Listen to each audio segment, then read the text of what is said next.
Well, bird watchers, look at that little guy. Listen up, this weekend you can celebrate all things wings at the Ijams Nature Center.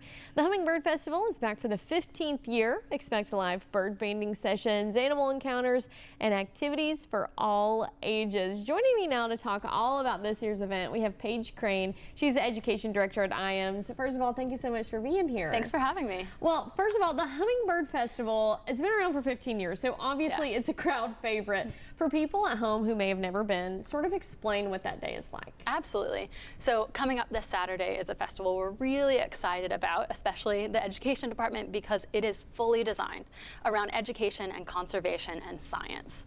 So at the festival that runs 7 to 1, we're going to have live bird banding. Do you know what bird banding is? I have actually seen it in action, and it's crazy because bird banding on a regular bird, it's like life size, but a hummingbird bird banding? Tiny, and you have to have a special license to do that.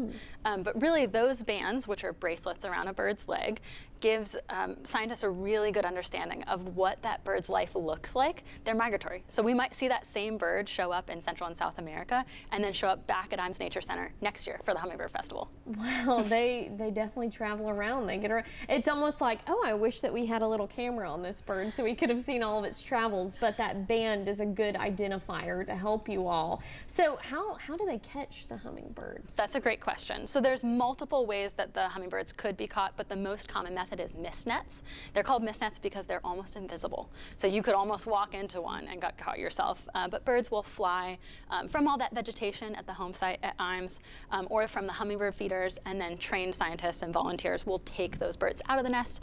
The nets carefully handle them and collect data and then carefully release. Yeah, you have to do something like that with how fast they fly. So it's like containing something that's going 1,000,000 miles an hour, it seems. Right. But you mentioned that this event is mainly over at the home site. So for people who may have been over to Ijams, maybe the Nature Center or the quarry, this is a little bit of a separate away from those things. Well, and the beauty of the home site is it's no accident that we have a bird festival there. It's been managed as a bird sanctuary for over 100 years. So it's both symbolic and practical that we have it at the home site. And I mean, here is some more info about it as well. Not just the bird banding. There's going to be a lot of other things going on too.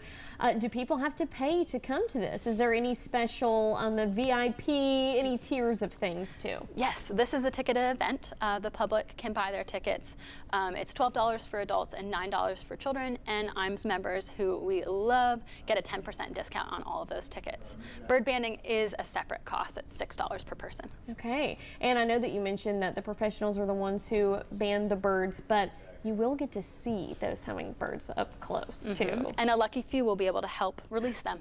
Oh, how cool is that? Well, of course, and then all of that money raised from this event goes back to help Ijams. Absolutely, yeah, really focusing on conservation science and education here at the Nature Center. All right, now if people were watching but maybe they missed a few details or they want to know more information, where should they go? Yeah, check out our website, ijams.org, pretty simple, and check out our Hummingbird Festival website. All right, I love it. Paige, thank you so much for being here with us Thanks today. for having me. Check out the Hummingbird Festival this weekend at Ijams Nature Center. Now we want to go ahead and turn things back to your forecast. Get our eyes on the skies. Julia, you see any hummingbirds fly by any of those weather cameras? I wish. I know the first time I ever saw a hummingbird, I was traveling through Chattanooga, and it was such a treat. It was my first time ever seeing a hummingbird. I thought it was so magical, so I may have now just made up my weekend plans for myself as well.